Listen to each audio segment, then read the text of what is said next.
ঢাকা বিশ্ববিদ্যালয়ের অধ্যাপক বিশিষ্ট পণ্ডিত ড আহমদ শরীফের বলা দারুণ শক্তিশালী একটা উদ্ধৃতি দিয়ে আজকের আলোচনাটা শুরু করা যাক। তিনি বলেছিলেন, বাংলাদেশে দুইবার এক দেহে অসামান্য রূপগুণের সমাবেশ হয়েছিল, একবার চৈতন্য দেহে, অন্যবার রবীন্দ্র শরীরে। একটু ভেবে দেখুন তো কথাটার গভীরতা। বিশ্ববরেণ্য রবীন্দ্রনাথ ঠাকুরের সমকক্ষ হিসেবে যখন কাউকে ঐতিহাসিক আর সাংস্কৃতিক মাপকাঠিতে বিচার করা হয়, তখন বুঝতে হবে আমরা এমন এক হিমালয়সম ব্যক্তিত্বের কথা বলছি যার প্রভাব সত্যিই অকল্পনীয়। আর ঠিক এখান থেকেই আমাদের আজকের মূল প্রশ্নটা উঠে আসে, এই যে এত বড় একটা তুলনা, এর পেছনে কারণটা কি? পঞ্চদশ শতাব্দীর এই কিংবদন্তি কি নিছকই একজন ধর্মীয় নেতা ছিলেন, নাকি এই ভক্তি আন্দোলনের মোড়কের আড়ালে লুকিয়েছিল এক প্রখর তীক্ষ্ণ বুদ্ধিসম্পন্ন রাজনৈতিক কৌশলবিদের সত্তা? আমাদের আজকের এই বিশ্লেষণে আপনাদের সবাইকে স্বাগত জানাচ্ছি। আজ আমরা ঐতিহাসিক গ্রন্থগুলোর উপর ভিত্তি করে কোনো রকম আবেগ ছাড়াই একেবারে বস্তুনিষ্ঠ দৃষ্টিকোণ থেকে জানার চেষ্টা করব চৈতন্য মহাপ্রভুর আসল রূপটি ঠিক কেমন ছিল। অবতারের ঐশ্বরিক আবরণের আড়ালে থাকা সত্যিকারের রক্তমাংসের মানুষটিকে খুঁজে বের করার এই যাত্রাটা কিন্তু রীতিমতো রোমাঞ্চকর হতে চলেছে। চলুন কথা না বাড়িয়ে সরাসরি মূল বিষয়ে প্রবেশ করা যাক। আজ আমরা মূলত এই বিষয়গুলো নিয়ে কথা বলবো। ১. অবতারের আড়ালে থাকা মানুষটি। ২. শারীরিক গঠন ও প্রারম্ভিক জীবন। ৩. নবদ্বীপের কাজীর বিরুদ্ধে নাগরিক আন্দোলন। ৪. সন্ন্যাস ও সমাজ সংস্কার। এবং ৫. শ্রী চৈতন্যের উত্তরাধিকার। তাহলে চলুন প্রথম ভাগটা দেখে নেওয়া যাক, অবতারের আড়ালে থাকা মানুষটি।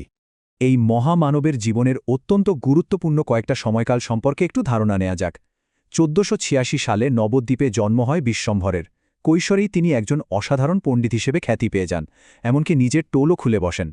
প্রথম স্ত্রী লক্ষ্মীদেবীর অকাল মৃত্যুর পর তিনি বিষ্ণুপ্রিয়া দেবীকে বিয়ে করেন, কিন্তু তার জীবনের সবচেয়ে বড় টার্নিং পয়েন্টটা আসে ১৫০৮ সালে গয়া ভ্রমণের সময়। সেখানে তার মধ্যে এক প্রবল আধ্যাত্মিক জাগরণ ঘটে। এরপর ১৫১০ সালে একসময়ের সেই দাপুটে পণ্ডিত কাটোয়ায় সন্ন্যাস গ্রহণ করেন, আর তখন থেকেই তার নতুন নাম হয় কৃষ্ণ চৈতন্য। এবার আসি দ্বিতীয় ভাগে, তার শারীরিক গঠন আর প্রারম্ভিক জীবন। এই জায়গাটা শুনলে আপনারা সত্যি চমকে যাবেন। আমরা সাধারণত আধুনিক যুগের ছবি বা মূর্তিতে তাকে কেমন দেখি? বেশ নরম সরম, কমনীয় আর কিছুটা নারীসুলভ, তাই না? সম্ভবত শ্রীকৃষ্ণের সখীভাব ফুটিয়ে তোলার জন্যই এমনটা করা হয়। কিন্তু ঐতিহাসিক প্রমাণগুলো একেবারে অন্য কথা বলছে। সমসাময়িক গ্রন্থগুলোর বর্ণনা অনুযায়ী তিনি ছিলেন এক প্রকাণ্ড বিশাল শরীরের অধিকারী। তার উপস্থিতি এতটাই বলিষ্ঠ ছিল যে মানুষ তাকে দেখলে রীতিমতো সমীহ করত। চৈতন্য ভাগবত বা চৈতন্য চরিতামৃতের মতো প্রাচীন গ্রন্থগুলো পড়লে বিষয়টা আরও পরিষ্কার হয়। বলা হচ্ছে তার উচ্চতা ছিল তার নিজের হাতের মাপের ৪ গুণ, যেখানে সাধারণ মানুষের উচ্চতা হয় সাধারণত ৩.৫ গুণ। গ্রন্থে স্পষ্ট লেখা আছে, ২ মহাভুজ যেন কনকের স্তম্ভ, মানে তার বাহু দুটো ছিল একেবারে সোনার পিলারের মতো। একবার চোখের সামনে কল্পনা করার চেষ্টা করুন তো, এই বিশাল দীর্ঘদেহী আর শক্তিশালী মানুষটি যখন রাজপথে নামতেন, তখন তার প্রভাব ঠিক কতটা প্রবল ছিল। এখান থেকেই আমরা চলে যাচ্ছি ৩ নম্বর বিষয়ে, নবদ্বীপের কাজীর বিরুদ্ধে সেই বিখ্যাত নাগরিক আন্দোলন। নবদ্বীপের কাজী যখন খোল করতাল বাজিয়ে কীর্তন করা নিষিদ্ধ করলেন, তিনি কিন্তু চুপচাপ ঘরে বসে থাকেননি, রুখে দাঁড়িয়েছিলেন। মজার ব্যাপার হল, এই ঘটনাটার দুটো সম্পূর্ণ ভিন্ন ঐতিহাসিক বিবরণ পাওয়া যায়। বৃন্দাবন দাসের চৈতন্য ভাগবত বলছে এটা ছিল এক প্রচণ্ড ক্রোধোন্মত্ত আন্দোলন, যেখানে কাজীর বাড়িঘর ভাঙচুর করা হয় আর কাজী ভয়ে পালিয়ে যান। অন্যদিকে কৃষ্ণদাস কবিরাজের চৈতন্য চরিতামৃত বলছে এটা ছিল একটা শান্তিপূর্ণ, সুশৃঙ্খল আর অহিংস আন্দোলন, যার শেষে কাজীর সাথে একটা সমঝোতা হয়। আমরা এখানে কিন্তু কোনো পক্ষ নিচ্ছি না, কেবল মূল গ্রন্থগুলোতে যা লেখা আছে সেটাই নিরপেক্ষভাবে তুলে ধরছি। বিবরণ যাই হোক না কেন, আসল চমকটা হলো এই প্রতিবাদের ধরনটা। এটা ছিল আইন অমান্যের এক চূড়ান্ত মাস্টার ক্লাস। তিনি সাধারণ নাগরিকদের ৩টে বিশাল আর সুসংগঠিত দলে ভাগ করে প্রশাসনকে ঘেরাও করার নির্দেশ দিয়েছিলেন। ভাবা যায়, পঞ্চদশ শতাব্দীতে দাঁড়িয়ে আধুনিক যুগের নাগরিক আন্দোলনের মতো এত নিখুঁত একটা স্ট্র্যাটেজি। এটা প্রমাণ করে যে তিনি শুধু আধ্যাত্মিক জগতেই নয়, সাংগঠনিক কৌশলেও কতটা থোখর ছিলেন। আর এই সাংগঠনিক চিন্তাধারা থেকেই আমরা চলে আসছি ৪ নম্বর ভাগে, সন্ন্যাস এবং সমাজ সংস্কার। তার এই সন্ন্যাস নেওয়াটা কি শুধুই আধ্যাত্মিক ছিল? আসলে তা নয়। চৈতন্য চরিতামৃতেই উল্লেখ আছে তিনি খুব ভালো করেই বুঝতেন যে একজন সাধারণ সংসারী মানুষের কথায় সমাজ সহজে প্রভাবিত হয় না।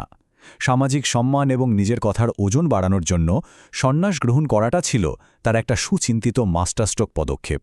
সন্ন্যাসী হয়ে তিনি সমাজের গভীরে শেকড় গেড়ে থাকা কঠোর বর্ণপ্রথা ভাঙতে শুরু করলেন। তথাকথিত নিচু জাত আর অস্পৃশ্য মানুষদের তিনি বুকে টেনে নিলেন। সাধারণ মানুষকে এক ছাতার তলায় এনে তিনি সত্যি এক অভূতপূর্ব ঐক্যের সৃষ্টি করেছিলেন। তার এই সাম্যবাদী দর্শনের সবচেয়ে বড় প্রমাণ হল এই বৈপ্লবিক উক্তিটি, কিবা বিপ্র কিবা ন্যাসী শূদ্র কেনে নয়, যেই কৃষ্ণতত্ত্ববেত্তা সেই গুরু হয়। একটু ভেবে দেখুন, পঞ্চদশ শতাব্দীর সেই প্রবল রক্ষণশীল আর ব্রাহ্মণ্যতান্ত্রিক সমাজে দাঁড়িয়ে এমন কথা বলার জন্য ঠিক কতটা বুকের পাটা থাকা দরকার। জাতপাত নয়, জ্ঞানই যে গুরুর আসল মাপকাঠি, এই ধারণাটা তিনি রীতিমতো জোর দিয়ে সমাজে প্রতিষ্ঠা করতে চেয়েছিলেন। আর সংস্কারের চূড়ান্ত নিদর্শন তিনি রাখলেন যবন হরিদাসের ক্ষেত্রে। জন্মসূত্রে মুসলমান একজন মানুষকে তিনি বৈষ্ণব ধর্মপ্রচারের একেবারে প্রথম সারির নেতা হিসেবে দায়িত্ব দিয়ে দিলেন। সেই যুগের চরম গোড়া হিন্দু সমাজের বুকে বসে এমন একটা সিদ্ধান্ত নেওয়া, এটা আক্ষরিক অর্থেই সমাজের ভিত্তিমূল কাঁপিয়ে দেওয়ার মতো একটা ঘটনা ছিল। এবার আমরা চলে এসেছি আমাদের পঞ্চম এবং শেষ ভাগে, শ্রী চৈতন্যের উত্তরাধিকার।